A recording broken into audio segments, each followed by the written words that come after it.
Welcome back to our channel Foster academy and I hope you are well and healthy.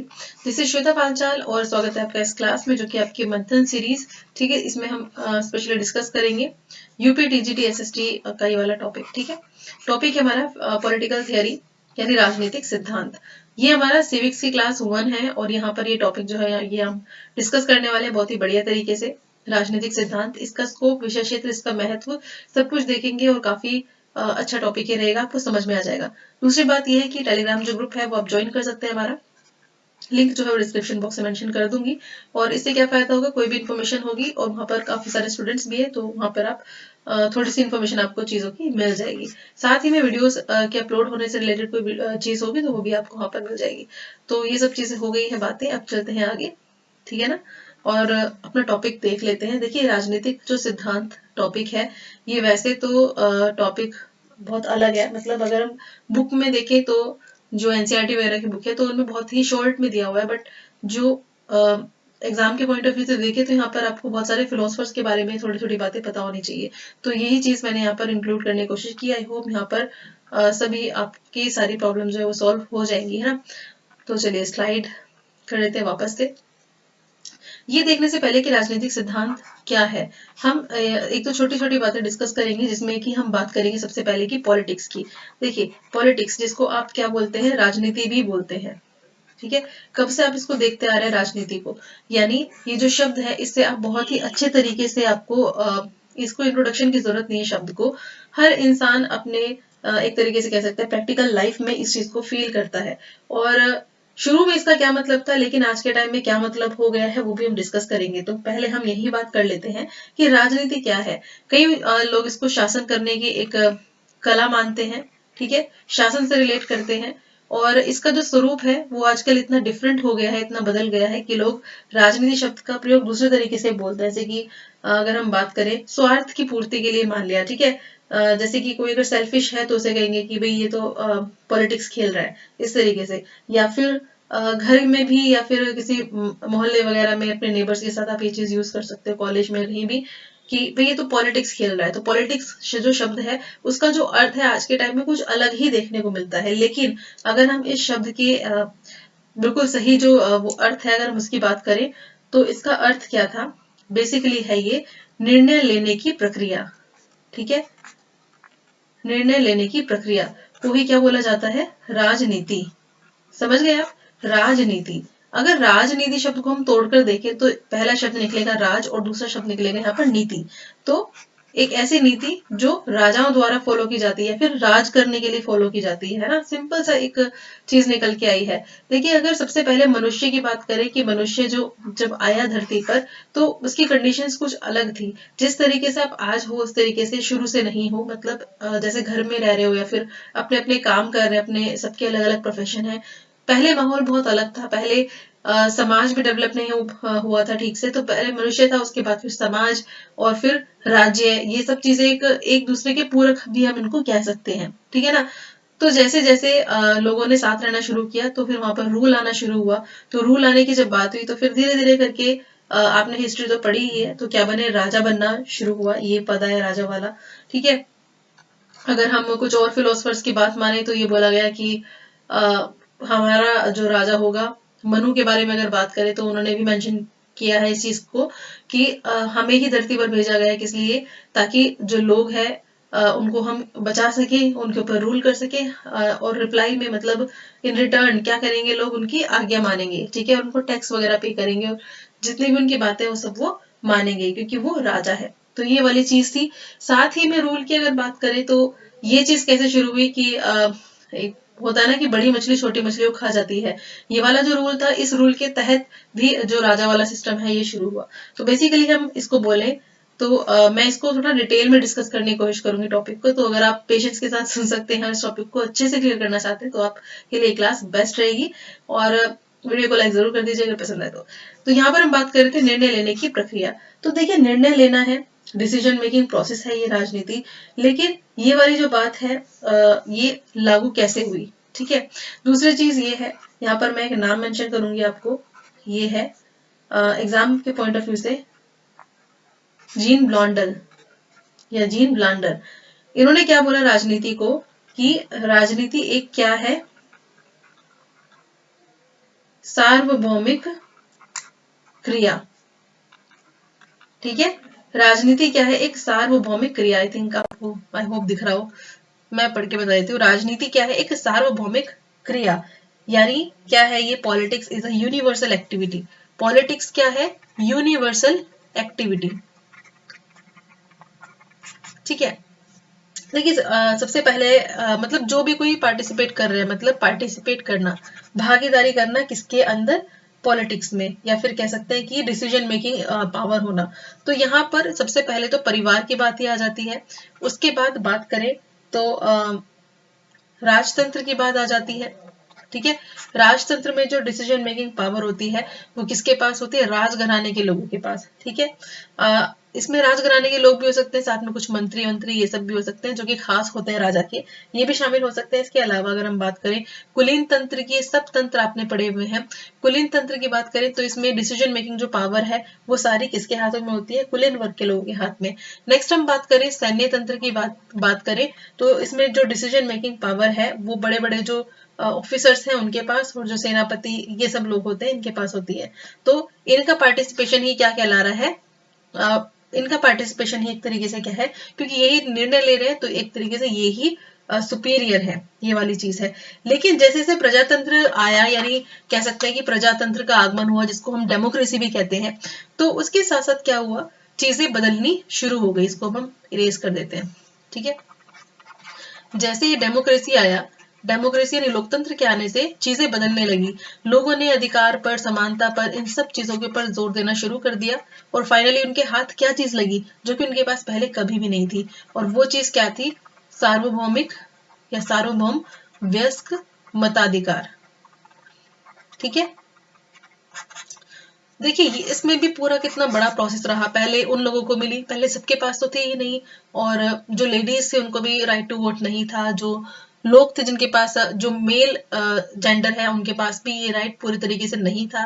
क्यों? क्योंकि जिनके पास property नहीं थी उनको राइट भी नहीं दिया गया। तो धीरे धीरे ये प्रोसेस थोड़ा आगे बढ़ा, तो डेमोक्रेसी में फिर फाइनली लोगों को, चाहे वो मेल हो या फीमेल, सबको वो राइट टू वोट मिल गया। तो राइट टू वोट मिलने का मतलब क्या है? कि आप अब पार्टिसिपेट कर रहे हो, यानी आप भागीदारी कर रहे हो किस चीज में? राजनीति में। यही तो बात होती है ना। बड़े बड़े तख्ता पलट हुए, वो जो राजा है उनको हटाया गया। फ्रेंच रेवोल्यूशन ले लो, चाहे रशियन रेवोल्यूशन ले लो, इतनी सारी चीजें हैं। इन सब में हमने क्या चीज कॉमन देखी? इन सभी क्रांतियों में, चाहे हमारा 1857 का इंडिया का रिवोल्ट ले लो, ठीक है, इन सब में क्या चीज है? एक चीज कॉमन है कि हमने जब भी हमें राजनीति से परे रखा गया, यानी राजनीति से हटा के रखा गया, तो हमने उस वक्त क्या किया?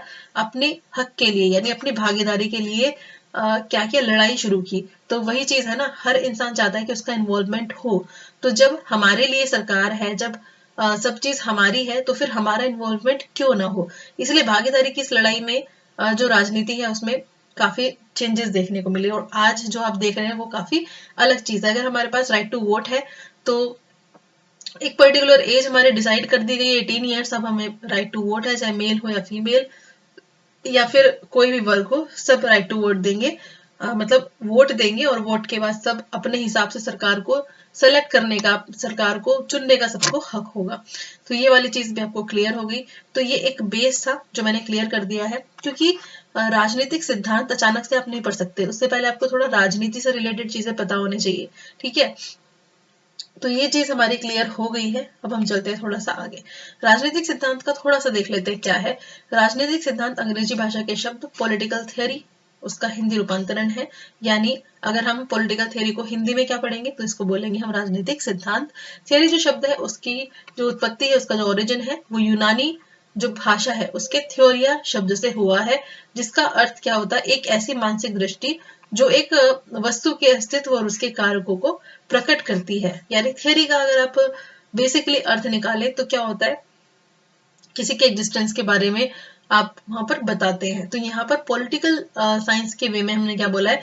एक ऐसी मानसिक दृष्टि जो एक वस्तु के अस्तित्व, यानी कोई चीज है उसके अस्तित्व और उसके कारणों पर को प्रकट करती है।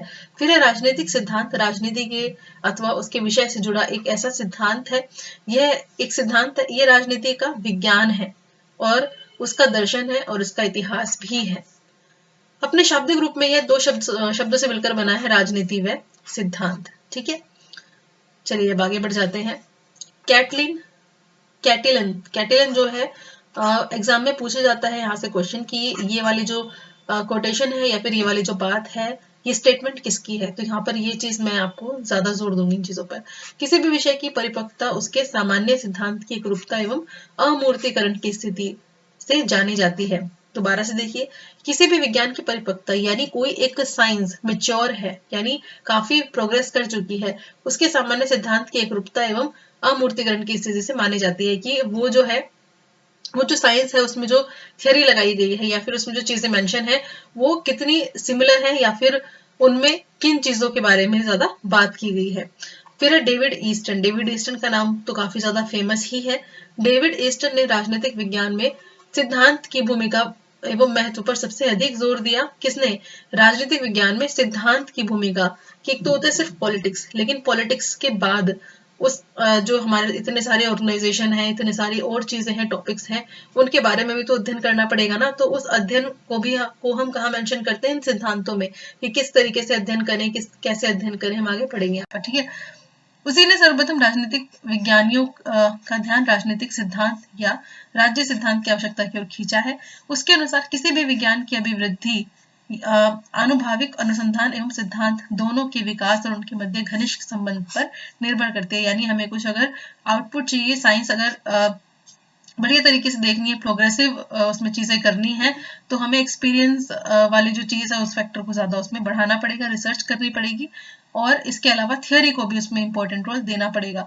अगर ये दोनों बिल्कुल सही मात्रा में होंगे उसमें, तो क्या कह सकते हैं कि वो जो साइंस है बहुत ही बढ़िया हो चुकी है। यानी एक तरीके से कह सकते हैं कि वो साइंस एक लेवल तक जा चुकी है, ठीक है, या वो सब्जेक्ट एक लेवल तक जा चुका है।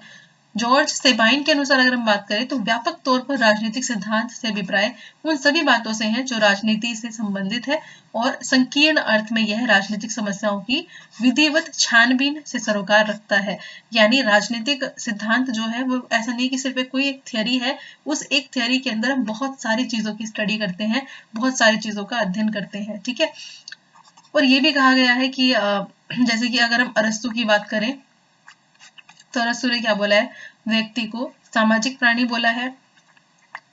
और इसके अलावा अगर हम बात करें तो अरस्तु को ही हम बोलते हैं राजनीतिक शास्त्र का जनक। क्या?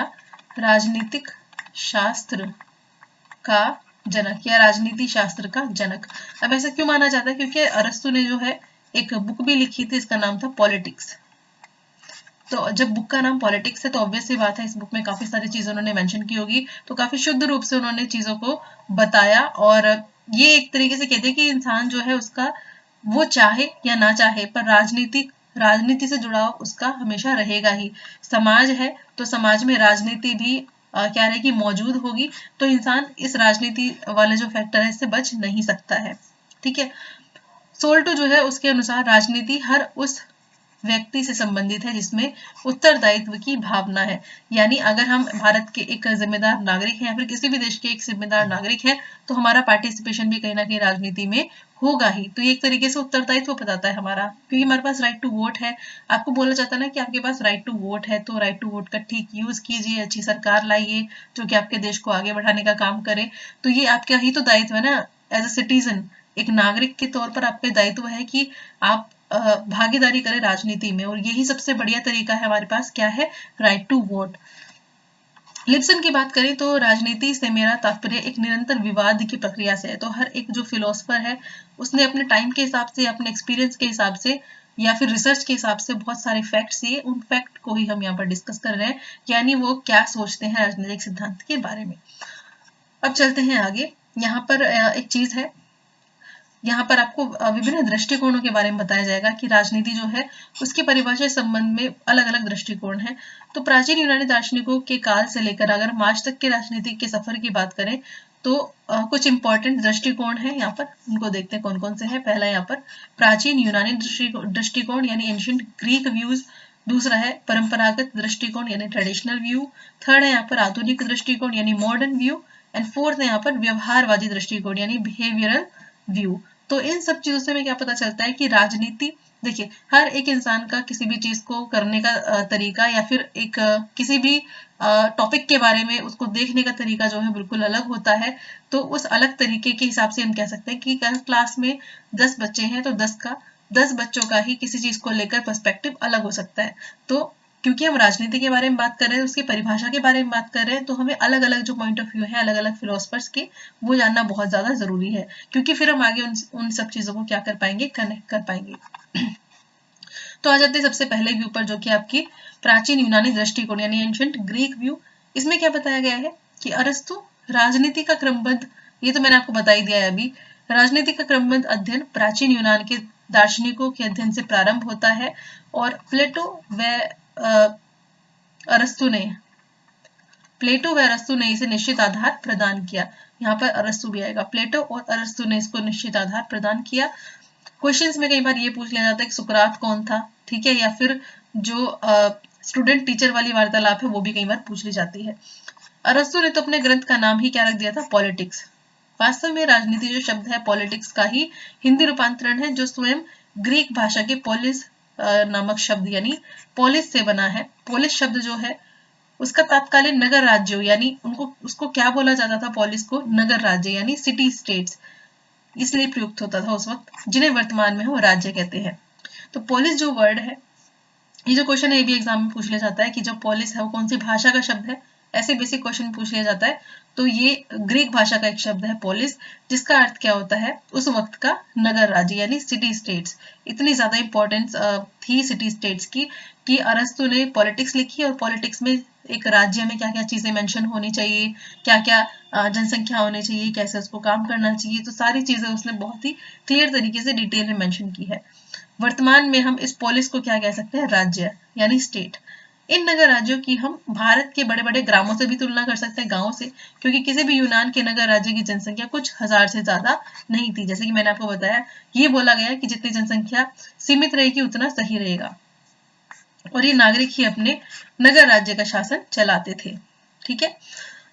अब जो मैंने आपको पहले बोला था नागरिक कौन होंगे, तो इस नागरिक होने की दौड़ में भी बहुत सारे लोग शामिल थे। सबसे पहली बात तो यही थी, प्रॉपर्टी होल्डर्स यानी जो संपत्ति धारक थे, यानी जिनके पास एक पर्टिकुलर अमाउंट था संपत्ति का, सिर्फ उनको राइट टू वोट मिला या फिर एक नागरिक होने का अधिकार मिला। दास वगैरह ये सब आपको पता ही है, उनको नागरिक की कैटेगरी से बाहर रखा गया था। और इसके अलावा जो महिलाएं थी उनको भी कुछ नहीं समझा जाता था। तो वही सारी चीजें हैं। यूनानी दार्शनिकों ने जिस राजनीति का चिंतन हमारे सामने प्रस्तुत किया, उसकी मुख्य विशेषताएं कुछ इस प्रकार से हैं। सबसे पहले हम बात करेंगे, यूनानी दार्शनिकों ने राज्य व समाज में भेद नहीं किया। सबसे पहला पॉइंट क्या है यहाँ पर कि यूनानी दार्शनिकों ने क्या पॉइंट ऑफ व्यू रखा कि जो स्टेट है और जो समाज है उसमें कोई भी उन्होंने अंतर नहीं रखा। इसका मतलब क्या था, इसका मतलब ये था कि जो ये फिलोसफर्स थे उन्होंने राज्य को समाज के साथ मिक्स कर दिया। मतलब ये बोला कि किसी भी तरीके से पॉलिटिक्स को हम सोसाइटी से अलग नहीं कर सकते, क्योंकि इसका बहुत ही ज्यादा इम्पैक्ट पड़ता है किसी की भी लाइफ पर, किसी इंसान की लाइफ पर। देखिए, हर इंसान जो सोसाइटी में रहता है उसके कितने सारे लाइफ के एस्पेक्ट होते हैं ना, पॉलिटिकल लाइफ के एस्पेक्ट होते हैं, मोरल लाइफ होती है, उसकी इंडिविजुअल लाइफ होती है, सोशल लाइफ होती है। तो क्योंकि ये सब चीज आपस में जुड़ी हुई है, इसलिए उसने बोला है कि इन सब चीजों में भेद करने की जरूरत नहीं है, एक जो फील्ड है वो दूसरे फील्ड पर असर जरूर डालेगा। तो राज्य और समाज, आप आज के टाइम से इसको कनेक्ट करके देखिए ना, तो बिल्कुल आपको सही एग्जाम्पल प्रस्तुत हो जाएगा। जैसे कि धर्म को लेकर कितनी ज्यादा चीजें चल रही है, तो सोसाइटी में धर्म मौजूद है इस वक्त, लेकिन क्या धर्म समाज का मुद्दा है या फिर धर्म एक राजनीतिक मुद्दा है, इसमें भी लोग अभी भी कंफ्यूज हैं। तो धर्म के नाम पर पॉलिटिक्स होती है कई बार, और पॉलिटिक्स धर्म जो है वो सोसाइटी का एक क्या कह सकते हैं कि इम्पोर्टेंट पहलू है। तो ये सारी चीजें आपस में इतनी इस तरीके से वो है ना, मिक्स है कि इनको अलग कर पाना बहुत ही मुश्किल है। तो वही चीज यूनानी दार्शनिकों ने बोली थी, फिलोसफर्स ने, कि राज्य और समाज में भेद नहीं किया जा सकता, क्योंकि हम क्या है अपने ही सुविधा के हिसाब से उनको अलग अलग कैसे भी यूज कर सकते हैं, ठीक है। कहते हैं ना, जैसा समाज होगा किसी भी देश का, देश भी वैसा ही होगा। अगर समाज में ज्यादा पढ़े लिखे लोग होंगे तो आपकी सोसाइटी में ज्यादा अच्छी डेवलप होगी सोसाइटी, और एंड फाइनली जो होगा आपका जो कंट्री होगी वो अच्छे रैंक पर होगी, अच्छे लेवल पर होगी, डेवलप्ड कंट्री होगी, ठीक है।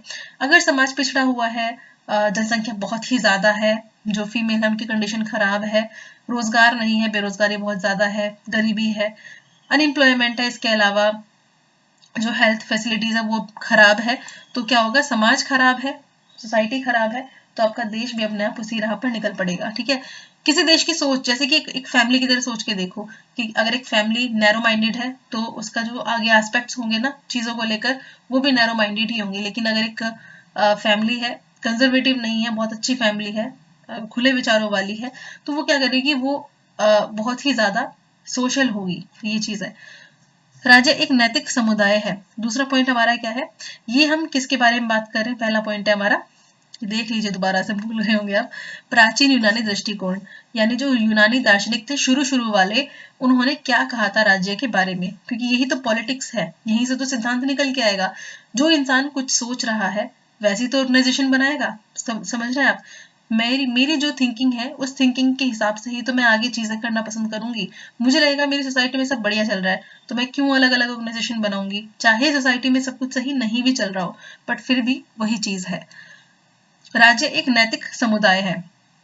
अच्छा, और यहाँ पर एक चीज और भी है, मैंने बताई दी आपको, अरस्तु ने क्या बोला है कि जो मनुष्य है वो एक सामाजिक प्राणी है। ठीक है, और अगर आपसे पूछा जाए राजनीतिक प्राणी है, ये किसने बोला, ये भी अरस्तु ने ही बोला है। तो उनका सिंपल सा मानना ये था कि जो राज्य है उसका होना बहुत ही अनिवार्य है या फिर जरूरी है, अगर आपको अपने आप को ठीक तरीके से डेवलप करना है, यानी खुद का निर्माण करना है, तो इसमें राज्य जो है वो भी कैसा होना चाहिए, एक अच्छे व्यक्तित्व के लोग होने चाहिए उसमें। और एक ये प्राकृतिक, एक कह सकते हैं, अगर आपसे पूछ लिया जाए कि राज्य के बारे में क्या कहा अरस्तु ने, तो उसने बोला कि प्राकृतिक है राज्य। ठीक है, तो राज्य एक नैतिक समुदाय है। दूसरे पॉइंट पर आ जाता है, यानी state is a moral association. Moral association बोल दिया है, तो मोरल वैल्यूज तो आपको पता ही है, नैतिक क्या चीज होती है।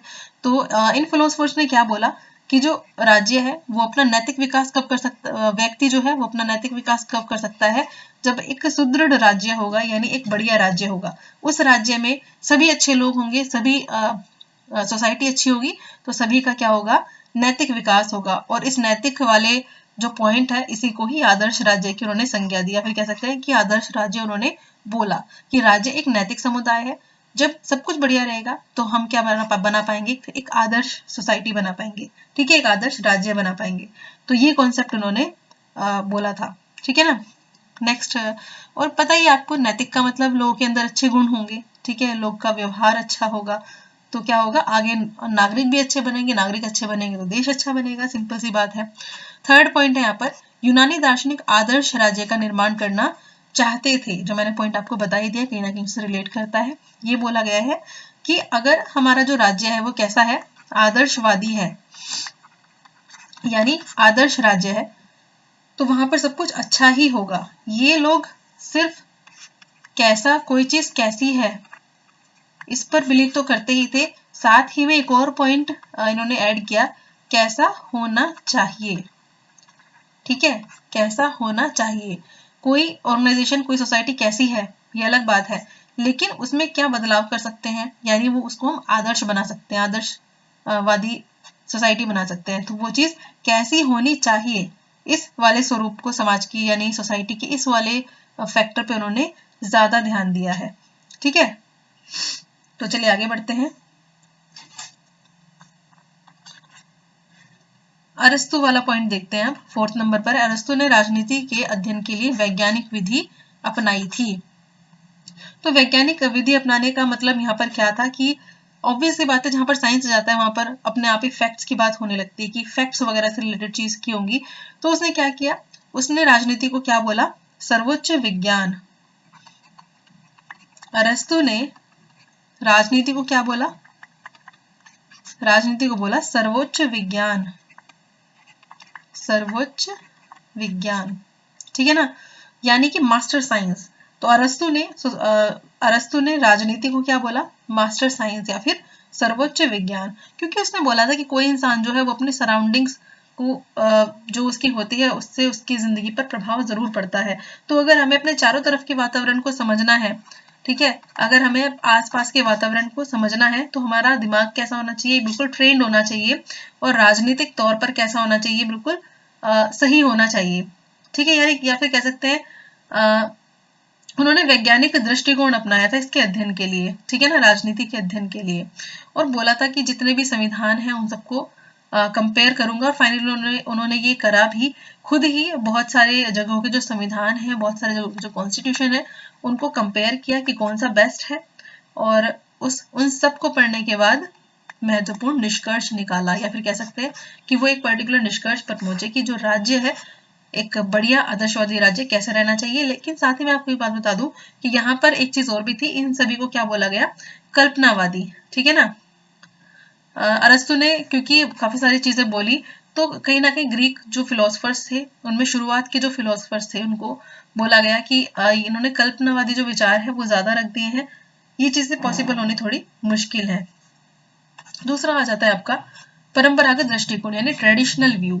ट्रेडिशनल व्यू की अगर हम पॉलिटिक्स का देखें तो इसमें क्या चीज मेंशन है कि राजनीति परंपरागत दृष्टिकोण से हमारा तात्पर्य उस दृष्टिकोण से है जो कि 20वीं शताब्दी के प्रारंभिक दशकों तक राजनीति के विद्वानों में ने अपनाए रखा, ठीक है। जैसे कि मैं आपको एक एग्जांपल देती हूँ कि ट्रेडिशनल का मतलब क्या हो रहा है, जो कि चला आ रहा है शुरू से, ठीक है, और अब आप क्या करने लगे, चेंज करने लगे, तो वो चेंज वाला प्रोसेस यहाँ पर अभी पूरी तरीके से नहीं आया है। ट्रेडिशनल मतलब जो शुरू से चला आ रहा है उसी के ऊपर भरोसा करना, ठीक है। इस लंबे काल में राजनीति को राजनीतिक जीवन की विभिन्न संस्थाओं के संदर्भ में परिभाषित करने का प्रयास किया गया, और इसी कारण इस काल के विद्वानों, जिसमें कि प्लेटो है, हॉब्स है, रूसो है, ठीक है, ने अपने अध्ययन को राज्य सरकार तथा इनसे संबंधित राजनीतिक संस्थाओं तक ही सीमित रखा। यानी जब शुरू शुरू में आप देखते हैं ना कि आपको कोई चीज समझ में आती है, आपको कोई चीज काम करना होता है, तो आपका जो क्षेत्र होता है ना, जो आपका पर्सपेक्टिव होता है, वो बहुत सीमित होता है, और इसमें कुछ गलत बात भी नहीं है सीमित होने में, क्योंकि सबसे पहले तो भाई ऐसा नहीं है ना कि जो कार है वो सबसे पहले कार ही बन के आई है। कार बनने से पहले बहुत सारी चीज थी, एक पहिया बनाया गया, उसके ऊपर फिर कुछ और रिसर्च की गई, फिर कुछ और इन्वेंशन हुए, तो इन्वेंशन होते होते होते होते फाइनली प्रोग्रेसिव मोड पर आ गया, और फाइनली गाड़ी, रेलगाड़ी, ये सब चीजें बनने लगी। तो जो चेंज है, जब वो ज्यादा से ज्यादा होगा तो नई चीजों का अपने आप ही इन्वेंशन होगा, तो वही वाली चीज है। और वैसे बोलते हैं necessity is the mother of invention, यानी आवश्यकता आविष्कार की जननी है, तो वही वाली बात है। जैसे जैसे उनको ठीक लगता गया वैसे वैसे चीजें होती चली गई। तो शुरुआत के टाइम में राज्य सरकार और इनसे रिलेटेड जो संस्थाएं थी, इन्हीं तक की जो स्टडी है उन्हीं को वो रखा गया, वहीं तक सीमित रहे ये लोग, और इनका जो दृष्टिकोण है वो संकुचित माना जाता है, औपचारिक माना जाता है, और संस्थात्मक यानी नैरो फॉर्मल और इंस्टीट्यूशनल माना जाता है। यह दृष्टिकोण परंपरागत दृष्टिकोण कहलाता है। बहुत ही क्लियर सी एक सिंपल सी स्टेटमेंट थी। परंपरागत दृष्टिकोण यानी जो शुरू से चला आ रहा है दृष्टिकोण, जिसमें कि मेनली राज्य सरकार और उससे रिलेटेड जो ऑर्गेनाइजेशंस थे, संस्थाएं थी, उन्हीं की स्टडी पर ज्यादा जोर दिया गया। लेकिन चेंजेस आएंगे ना, अभी देखना। विद्वानों ने 3 निम्नलिखित संस्थात्मक आधारों पर अपने अध्ययन को केंद्रित किया और राजनीति को राजनीतिक विज्ञान के रूप में संबोधित किया। जैसे कि अगर कुछ लोग ऐसे हैं जो कि अभी अपडेट नहीं हुए हैं, कुछ टीचर्स ऐसे जो कि अभी अपडेट नहीं हुए हैं, वो ट्रेडिशनल चीजें ही फॉलो कर रहे हैं। मतलब अगर उनसे बोले कि क्या आप स्मार्ट क्लासेस में बिलीव करते हैं, तो वो कहेंगे कि नहीं भाई, टेक्नोलॉजी हमारे बस की बात नहीं है, हम तो वही ब्लैक बोर्ड पर पढ़ाएंगे, चौक उठा लेंगे और चाहे कैसे भी पढ़वा लो, पर हम तो इस तरह बोर्ड पर ही पढ़ा सकते हैं। तो वो ट्रेडिशनल चीज फॉलो कर रहे हैं, जबकि नई नई चीजें आ रही हैं जिसमें आप कुछ और चीजें ऐड करके कुछ नया ऐसा कर सकते हो जो कि आप काफी ज्यादा हेल्पफुल हो स्टूडेंट्स को भी आगे, ठीक है। तो यह फर्स्ट पॉइंट यहाँ पर राजनीतिक विज्ञान का राज्य से संबंध है। तो राजनीतिक विज्ञान का राज्य से संबंध कैसे है, देखिए ये अभी हम ट्रेडिशनली पढ़ रहे हैं, परंपरागत ही पढ़ रहे हैं, ठीक है। तो राजनीतिक विज्ञान का राज्य से संबंध है, यानी सब कुछ उन्होंने किसके रिवॉल्व घुमाया चलाया है, राज्य, यानी जो भी कुछ चीज है राज्य संबंधित है। राज्य के ऊपर इतना ज्यादा फोकस किया कि राज्य ऐसा होना चाहिए, राज्य वैसा होना चाहिए, जिसमें कि कुछ अलग अलग फिलोसफर्स ने भी अपनी अलग अलग राय दी, ठीक है। यहाँ पर अगर हम गार्डनर की बात करें तो गार्डनर ने क्या कहा है, यहाँ पर फर्स्ट पॉइंट की बात कर रही हूँ कि जो राजनीतिक विज्ञान है उसका केंद्र बिंदु क्या है, राज्य है, ठीक है, गार्डनर के विचार में। दूसरी बात अगर हम बोले, इसके अलावा एक और फिलोसफर है जिनका नाम है ब्लंट शली और गार्डनर ने बोला बेसिकली ये कि जो राजनीतिक विज्ञान है उसका केंद्र बिंदु क्या है, राज्य है। तो राज्य पर फोकस किया कि राज्य को ज्यादा पावर मिलनी चाहिए, राज्य आदर्श वाला होना चाहिए, राज्य बहुत अच्छा होना चाहिए, जैसा उसका स्वरूप होगा समाज भी वैसा होगा।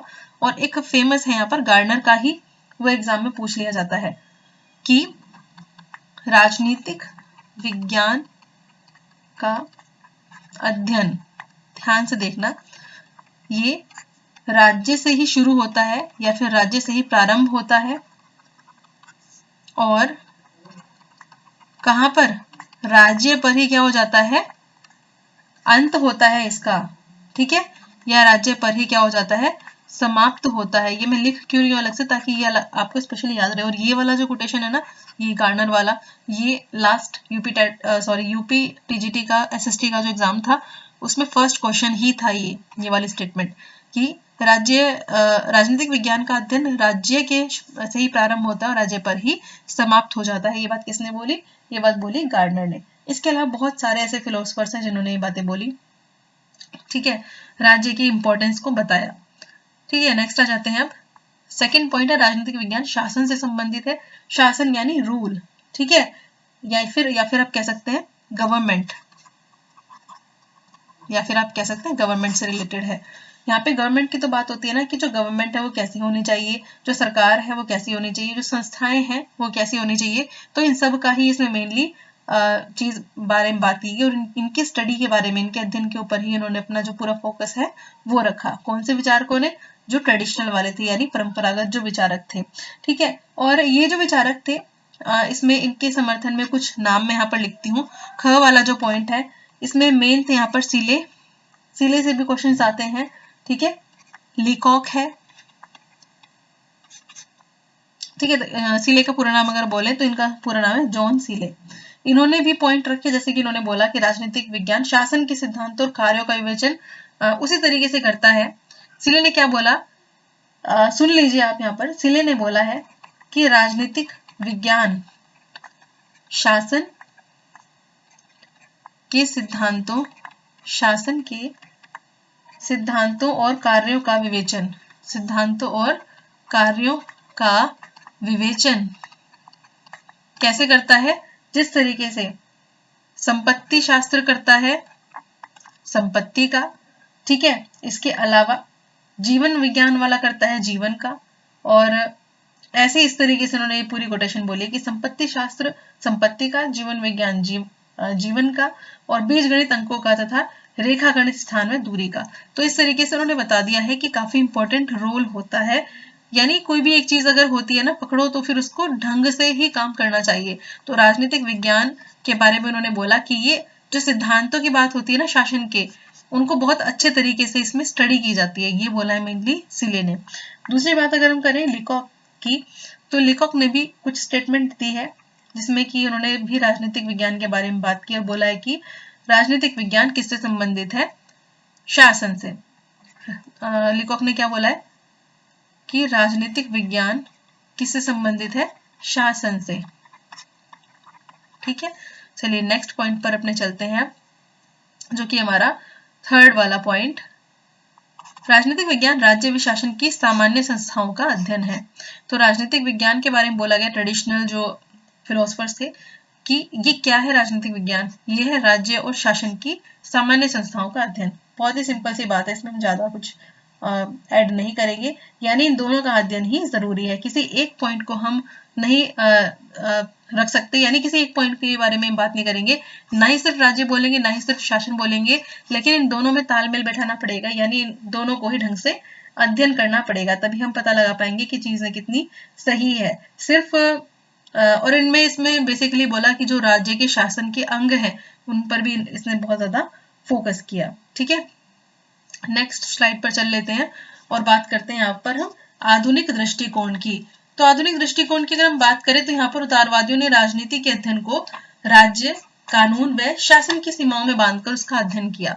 समझ गए, यहाँ पर हमने प्रीवियस क्या बात की थी, यहाँ पर हमने बात की थी परंपरागत, यानी जो ट्रेडिशनल जो फिलोसफर्स थे उन्होंने क्या बोला कि ठीक है हम सिर्फ राज्य और उसके अंगों की बात करेंगे, संस्थाओं की, लेकिन जो मॉडर्न व्यू है उसमें क्या है, उदारवादियों ने राजनीति के अध्ययन को राज्य, कानून व शासन तक ही सीमित रखा।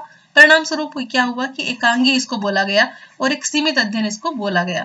20वीं शताब्दी में राजनीति के आधुनिक दृष्टिकोण पर बल देने की बात की जाए तो इसे बंधन मुक्त बनाया गया, यानी हम जो बैरियर्स हैं उनको ब्रेक कर रहे हैं और हम थोड़ा आगे बढ़ के सोचेंगे, जो सिर्फ एक पर्टिकुलर चीज तक ही सीमित नहीं रहेंगे, हम थोड़ा सा और भी खुद को लिमिटेशन से बाहर लेकर जाएंगे।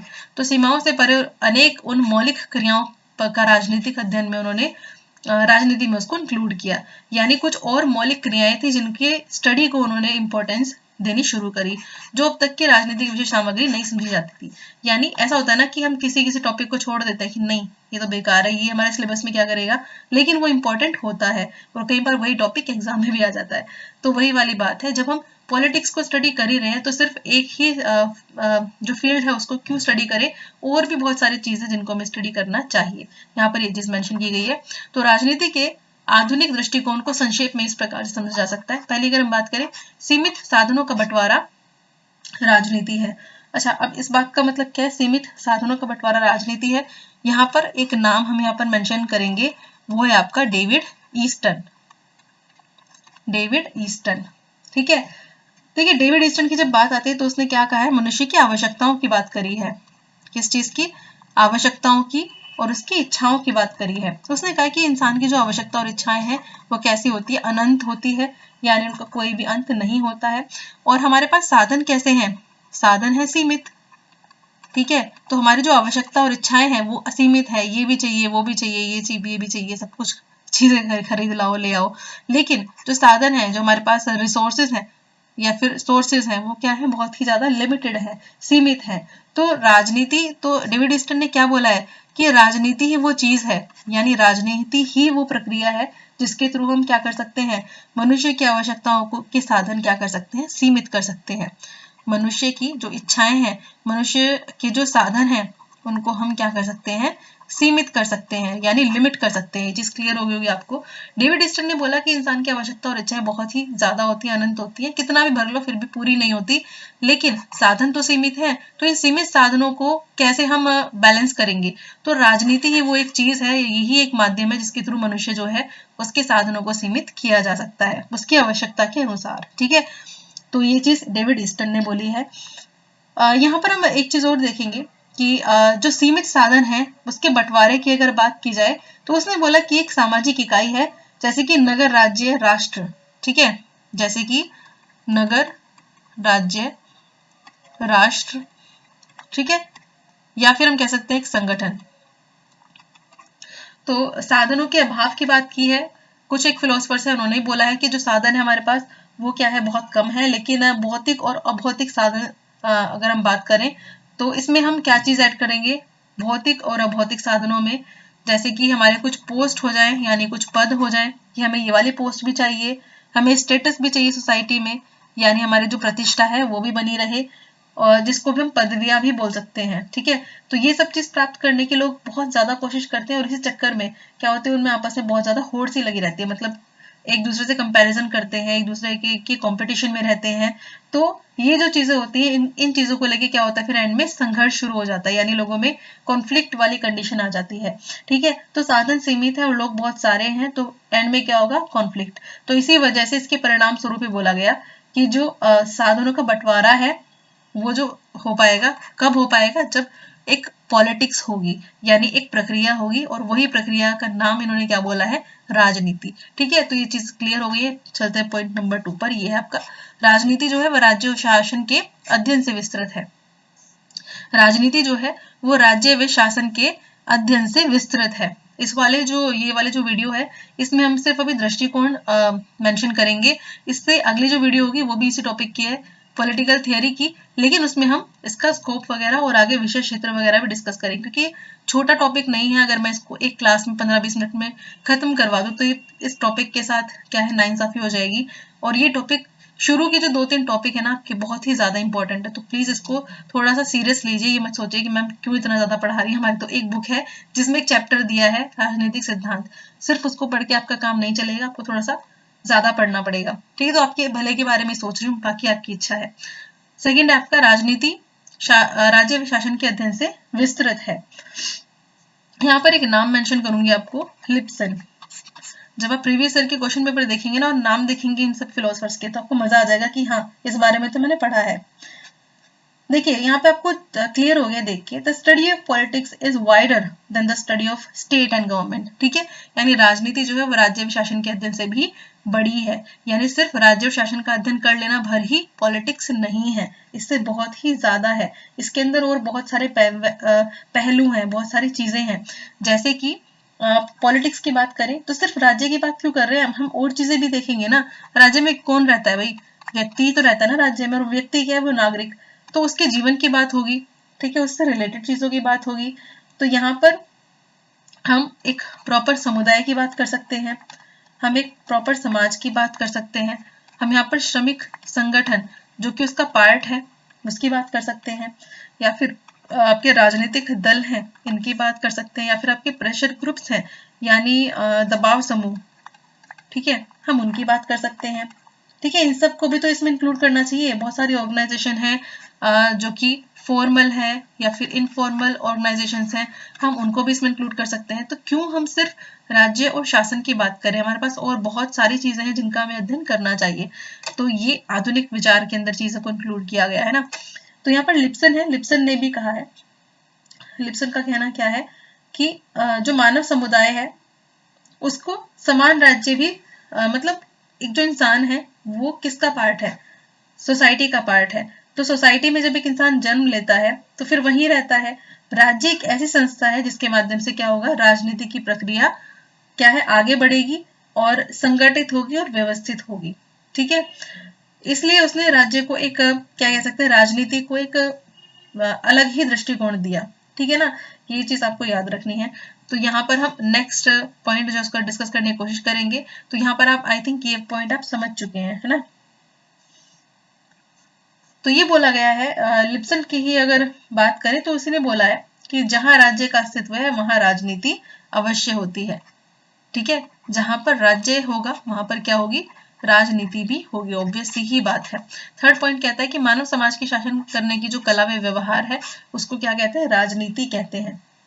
इस पॉइंट से आपका क्या मतलब आपको समझ में आ रहा है कि क्या कहना चाह रहे हैं इस पॉइंट में। इस पॉइंट में आपको एक नाम मेंशन करती हूँ, रॉबर्ट। ठीक है, ये जो परिभाषा है ये बेसिकली रॉबर्ट ने ही दी है कि मानव समाज के शासन करने कला व व्यवहार को राजनीति कहते हैं। ये किसने बोला, ये बोला है रॉबर्ट ने। इसमें इसने 3 चीजों के बारे में बात की है, इसमें 3 निष्कर्ष निकाले हैं इस पॉइंट में इसने। पहला निष्कर्ष क्या है, आर्ट, राजनीति क्या है, एक आर्ट है यानी कला है। दूसरा बोला है बिहेवियर के बारे में कि ये एक व्यवहार का भी एक अध्ययन है। ठीक है, और इसके अलावा उसने क्या बोला है कि ये सिर्फ ऐसा नहीं है कि राजनीति में सिर्फ एक समाज की बात करते रहो या फिर किसी ऑर्गेनाइजेशन की बात करते रहो। उसने बोला कि ये एक कला है और एक व्यवहार भी है, इन दोनों चीजों को इसमें से अलग नहीं किया जा सकता। इसमें व्यक्ति का जो व्यवहार होता है ना, बिहेवियर होता है, उसका भी अध्ययन किया जाता है। ठीक है, क्योंकि जो व्यक्ति है वही तो इंक्लूड हो रहा है ना एक्टिविटीज में, पॉलिटिकल एक्टिविटीज में, या फिर कह सकते हैं राजनीतिक क्रियाओं में। तो जब वो ही इंक्लूड हो रहा है तो क्यों ना उसका अध्ययन भी, उसके व्यवहार का अध्ययन भी किया जाए, तभी हमें चीजें ज्यादा क्लियर होंगी।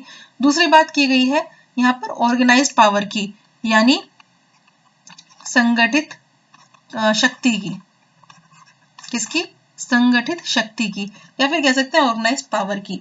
इन्होंने बोला है यहाँ पर कि जहां पे क्या होगा, कोई आदेश देने वाला होगा या फिर कोई नियंत्रण स्थापित करने वाला होगा, इन सब क्रियाओं से रिलेटेड चीजों का भी अध्ययन होना चाहिए। ठीक है, दूसरी बात क्या बोली है इसने इंपॉर्टेंट, कि राजनीति जो है वो किसी एक के नहीं बल्कि पूरे मानव समाज से रिलेटेड है, किसी एक व्यक्ति से रिलेटेड नहीं है, पूरे समाज से रिलेटेड है। ठीक है, तो हमें क्या करना चाहिए, न कि राज्य से। ठीक है, तो इसको पूरा समुदाय के तौर पे देखना चाहिए। ठीक है, मतलब इसको पूरे समुदाय की तरह हमें ट्रीट करना चाहिए, इसको देखना चाहिए। साथ ही में इसने कुछ और चीजों के अध्ययन के बारे में बोला, जिसने बोला कि मानव समाज की राज्य से क्या रिलेशन है, कैसे उसके साथ वो व्यवहार है दोनों का आपस में, उसका भी अध्ययन होना चाहिए। नेक्स्ट है यहाँ पर 4th पॉइंट, राजनीति जो है शक्ति के लिए संघर्ष है। ये तो आपने पॉइंट सुना ही होगा। राजनीति जो है पॉलिटिक्स है, politics is the study of struggle for power. ठीक है, इसमें कुछ लोग इंपॉर्टेंट हैं, नाम मैं बताती हूँ आपको। ये है आपका लाजवेल व कैप्लान। ठीक है, ये नाम काफी इंपॉर्टेंट है क्योंकि इन्होंने क्या बोला है, इन्होंने बोला है कि राजनीति प्रभावों, राइडिंग पे मत जाना, ठीक है, वह प्रभावितों का अध्ययन है। क्लियर हो गया? लाजबेल और कैप्लान ने क्या कहा है कि राजनीति जो है वो प्रभावों व प्रभावितों का अध्ययन है। ठीक है, तो इन्होंने ये बोला है बेसिकली कि जो राजनीति है वो एक कह सकते हैं कि एक अनुशासन के रूप में, ठीक है, एक अनुशासन यानी एक डिसिप्लिन के रूप में राजनीतिक शक्ति को बनाने और फिर उसका कैसे प्रयोग करना है, उसका प्रयोग करना है मिल बांट कर। ये वाली जो चीज है इसका अध्ययन करने की जरूरत है क्योंकि शक्ति के लिए संघर्ष है तो इस प्रोसेस को यहाँ पर हटाया नहीं जा सकता है। इसने बोला है कि बहुत सारे और फिलोसफर्स हैं जैसे कि वाइज मैन, मैं यहाँ पर एक नाम लिखती हूँ, वाइज मैन। ठीक है, इन्होंने भी शक्ति की व्याख्या करी है, या कह सकते हैं शक्ति के बारे में बोला है और बोला है कि जैसे कि कॉन्फ्लिक्ट होता है, विरोध होता है, अपोजिट भी होते हैं लोग, तो डिस्पाइट अपोजिशन या फिर कह सकते हैं कि विरोध के बावजूद भी किसी व्यक्ति की इच्छा की पूर्ति करने की योग्यता को ही क्या बोलते हैं, शक्ति। यानी विरोध हुआ है लेकिन उसके बावजूद भी क्या हो रहा है, शक्ति की इच्छा, शक्ति की इच्छा